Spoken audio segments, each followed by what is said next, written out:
कोई पार्लियामेंट में कोई गया आज तक? 30 साल तक हमने बहुत बड़े बड़े प्रदर्शन करे, 10-10 लाख की भीड़ वोट क्लब पे इकट्ठी करी 88 में। आप बहुत लोग उसके गवाह होंगे। कोई पार्लियामेंट की तरफ जाने की हिम्मत करी किसी ने? एक आदमी ने शाम को ये कह दिया 7 बजे के मैं सूबेदार किले पे जाऊंगा, उसको रास्ता दिया गया, उससे बुलवाया गया और वहां तक कि उसके जाने का रास्ता दिया और एक धार्मिक ध्वज वहां पर फहराया गया कि जिससे सरदार कौम बदनाम हो, इसको देश का गद्दार कहा जाए। वहां पे किसान की पगड़ी को उछालने का काम करा, हमारे किसानों को मनोबल तोड़ने का काम करा। ये घटना वहां पे हुई, वो बच गए। सरदार को तो जमीन में उतार दिया था, 40 फुट गए और साथ के साथ किसान बिरादरी भी उतर गई थी। हम आपस में लड़ते, 84 से भी भयंकर स्थिति होनी थी। ऊपर वाले ने बचाया और एक ही सूत्र था बचाने का, हम जल की पूजा करते हैं।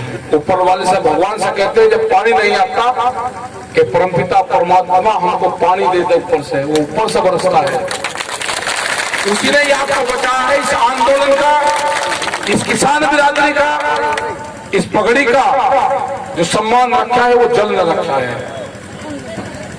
उसका सम्मान हमेशा करना चाहिए, करना पड़ेगा हमको। जल को व्यस्त नहीं करना। जो जितना गुस्सा लोगों के अंदर था, हमने जल मांगा उस गुस्से में, तो जो गुस्सा था वो जल के अंदर आ गया। अगर आग मांग ली होती तो क्या हाल होता? ठीक है भाई, 8 साल के बच्चे से लगा के 90 साल तक की माताएं रोई है, वो किसान रोया। उसकी पगड़ी का सवाल था, उसकी रोटी का सवाल था। ये लड़ाई जब तक जारी रहेगी, जब तक ये 3 बिल वापसी नहीं होंगे, जब तक एमएसपी से कानून नहीं बनेगा, बिजली अमेंडमेंट बिल, बहुत से सवाल है। हमारा जो सेंटर होगा वो सिंघू बॉर्डर ही होगा। जो हमारे पंच होंगे, न हम पंच बदलेंगे न हम ऑफिस बदलेंगे। हम भी एक मेंबर है उसके, हमारी जो जिम्मेदारी दी थी, एक पोस्ट की जिम्मेदारी दी थी। हमारे लोग अगर वहां पर 3000 लोग रहेंगे तो ये हुआ पुलिस प्रशासन को कि इनको खाली करवा दो रात को। अगर हमारा झंडा भी लगा रहेगा किसान का, तो किसी की ताकत नहीं कि उस झंडे को भी हटा दे। कैसे हटा देगा? 3000 लोगों के ऊपर आप गुंडों से लाठी चलवाओगे, पुलिस दूर रहेगी। पुलिस के अंदर बैरिकेड के अंदर 300 लोग थे जो लाठी बजाने वाले हमारे बुजुर्गों के थे। हमने उनका डट का मुकाबला करा। हमने आह्वान करा गांव को कि हमारे साथ में अत्याचार हो गया है, धोखा सरकारें कर रही है, किसान को मनोबल डाउन करने की जरूरत नहीं है, किसान की कोई गलती नहीं है। और ना सरदार अलग है और ना ये किसान अलग है, ना हिंदू अलग है ना मुसलमान अलग है, कोई अलग नहीं। यहाँ पे रोटी का सवाल है, किसान की मजदूरी का सवाल है। ये जो गठबंधन है ना किसान और मजदूर का, ये तोड़ दिया गया, इसको फिर जोड़ना है हमको। जो आप यहाँ पर लंगर भंडारा चला रहे हैं, बहुत बहुत धन्यवाद आप सब लोग का।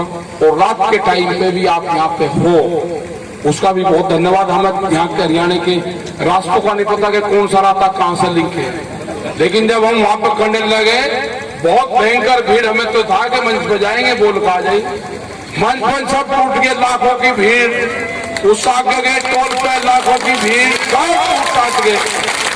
अगले वाला गांव था वो सब टूट गया, आगे हो रहे रात को फिर बैठे लोग। ये क्रांति है। मेरा नौजवानों से अपील है कि जो गुस्सा आपके अंदर है वो हमको दे दो बस। उसको कब कहाँ यूज करना है वो ये संगठन बताएगा, आपके बुजुर्गवार बताएंगे। गुस्सा नहीं करना, आठा का गांव में गुस्सा नहीं करने के जो भी गाँव। और जितने भी नौजवान हैं, ये जो जमीनें बची थी ये टीपे थे हमारे यहाँ पे, हमारे इन बुजुर्गों का खून और पसीना उसमें मिला हुआ है। आप उसको जब बचा पाओगे जब आप उस जमीन में नंगे पैर चलोगे, अपने गांव की मिट्टी अपने घर के मंदिर में रखोगे, उसकी पूजा करोगे, उस मिट्टी से अपने शरीर का बॉडी कांटेक्ट करवाओगे, नंगे पैर चल के जब आपके खेत की मिट्टी आपके शरीर पे लगेगी, आपका उससे लगाव हो जाएगा, तो आप जमीन नहीं बेचने के ये वादा करो कि हम अपने खेत की मिट्टी पूजा स्थान पर रखेंगे। आप जल जो आपके खेत में यूज होता है उस जल को अपने पूजा स्थान पर रखो। इस आंदोलन का, इस किसान का जो ये डूबा हुआ था, सरकार ने तो इसको 40 फीट नीचे गड्ढे में उतार दिया था, उभर नहीं पाता था, कोई झंडा लगाने की हिम्मत नहीं करता। बुजुर्गवार या कोई भी आदमी देश में आंदोलन नहीं कर सकता था। उस दिन आंदोलन भी खत्म हो गया था और देश का आंदोलन कार्य भी खत्म हो गया था। रात रात में सारे के सारे बॉर्डर खाली करवाते, चाहे वहां कितनी भी लाशें बिछती, सब सरकारों का प्लान था कि सरदारों के ऊपर एलिगेशन लगा के इन्हीं लोगों से डले पत्थर बरसवाओ, उनके कत्ल करवाओ। ये साजिश बड़ी साजिश थी, उसका पर्दाफाश हुआ है। हमको जो गठबंधन बना है, जो दिल्ली के चारों तरफ के जो लोग इकट्ठे हुए हैं, हमको किसी के बहकावे मान के इसको नहीं तोड़ना। बहुत कुर्बानी जो गुरु थे हमारे उन्होंने दी है, इसी के लिए दिए है। वक्त आ गया कि हम इकट्ठे रहेंगे, वे हमारे बीच में है, मजबूती देंगे, उनको छोड़ना नहीं है। जितना बड़ा ठेबंदी वे लोग चलाते हैं हम नहीं चला पाते, जो सिस्टम उनके पास में है हम नहीं चला पाते। वे कोई मंच में नहीं जाते, जो भंडारा चलाते हैं वो भंडारा का काम करते। इससे बढ़िया तो गठबंधन हो ही नहीं सकता। ये 500-800 किलोमीटर तक कोई भी आंदोलन करना होगा, ये ऐसा गठबंधन बन गया, इससे किसी भी सरकार के खिलाफ आंदोलन चलवा लेना। हमें उत्तर प्रदेश में दिक्कत होगी, आ जाओ भाई, पंजाब में दिक्कत होती घेर लो भाई, ये गुजरात तक काम करेगा, आप जरा संभाल कर रखो। और ये जो किसान है यहाँ का, ये जो उत्तर प्रदेश, हरियाणा, पंजाब, मध्य प्रदेश, ये पूरे देश के किसानों के भाग्य का फैसला करेगा। हमने 1 लाख ट्रैक्टर कह दिए तो लोग 3 लाख ट्रैक्टर लेकर आ गए। कोई मान सकता है कि 3 लाख ट्रैक्टर दिल्ली में चले जाए? और ट्रैक्टर का ये हाल था कि 10,000 ट्रैक्टर कर्नाटक में चले, बेंगलोर में,